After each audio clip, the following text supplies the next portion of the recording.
Well, it's another Christmas season, which it's another Christmas season, which in 2016 means a new Star Wars film. To celebrate the release of the first anthology film, even though it was a few weeks ago, I thought it'd be a good idea to make a video celebrating the greatest thing created by humans, Star Wars. So this Christmas, I'm giving you all the gift of education.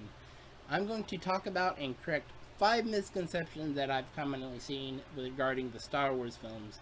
This can be rather the technical aspects or in-canon aspects themselves. So sit back, relax, and enjoy the video. Number 1.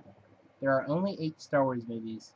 This is a very minor one that people get wrong, but I've been noticing it a lot since the release of Rogue One. Many people count the 7 Saga films and Rogue One as the only 8 Star Wars films. This is not the case. The one most people seem to forget is Star Wars The Clone Wars, released in 2008. While the Clone Wars movie is simply an edited collection of 4 episodes from the TV series, it was in fact released in theaters and is canon with the other 8 films. Number 2.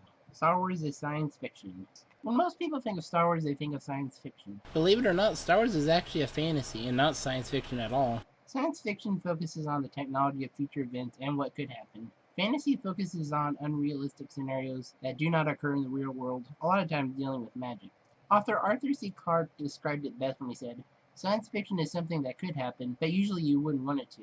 Fantasy is something that couldn't happen, though you often wish that it could." If you think about it, Star Wars has more in common with something like Lord of the Rings and Chronicles of Narnia than something like Star Trek or Halo.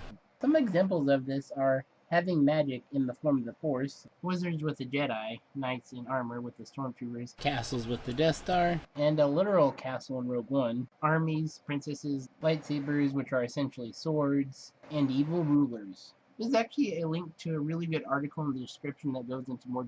Number 3. You can only use the Force if you're a Jedi or a Sith. This one seems to confuse a lot of people. If you can use the Force, that means you're automatically a Jedi or a Sith. This is actually not true. The Jedi and Sith are a religious order that center their life around the teaching of the Force. There are in fact other groups that do this as well, such as the Church of the Force and the Knights of Ren. But even if you aren't part of any of those groups, you can still use the Force. The best examples of this is with Maz Kanata in The Force Awakens, and the father, daughter, and son who dwell on Mortis. There are also several in-canon examples who have a limited amount of Force sensitivity. Number 4. Stormtroopers are clones. Again, this is not true. This seems to stem from the fact that when we first saw the Stormtroopers in the original trilogy, we never actually saw the faces. And the first time we'd see the clones in Episode 2, they were armored very similar to Stormtroopers, which leads a lot of people to believe that the Clone Troopers and Stormtroopers are the same. However, the Clone Troopers were decommissioned soon after Order 66. The Empire then went into recruitment of volunteers for the roles of Stormtroopers. This can be best seen in the episode Breaking Ranks in Star Wars Rebels. Another point to add is that the First Order Stormtroopers are neither clones nor recruits, but rather kidnapped children. This can be best understood by the statement made by Finn in Episode 7. "Like all of them, I was taken from my family I'll never know, and raised to do one thing." And also when General Hux says, "My men are exceptionally trained, programmed from birth." Number 5. The Resistance is the military branch of the New Republic. A lot of people seem to be very confused by what the Resistance was in Episode 7, with most people thinking that it was rather the same as in the New Republic or just a rebranded Rebel Alliance. This is not the case at all. The Resistance was a movement created by Senator Leia Organa to combat the growing First Order. Leia tried for years to get the New Republic Senate to do something about the First Order. However, after a combination of arrogance and corruption, this was prevented. Thus, Leia and several other members of the New Republic actually left the New Republic and formed the Resistance. The Resistance operated outside of the New Republic. However, it did have some support from a few remaining members of the New Republic. A lot of this can best be read in the novel Star Wars Bloodlines. So those are just 5 of the common misconceptions that I've seen regarding the Star Wars movies.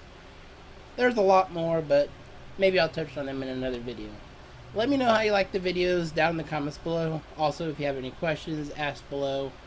Please subscribe to the channel, give it a like if you enjoyed the video, and I will see you in 2017.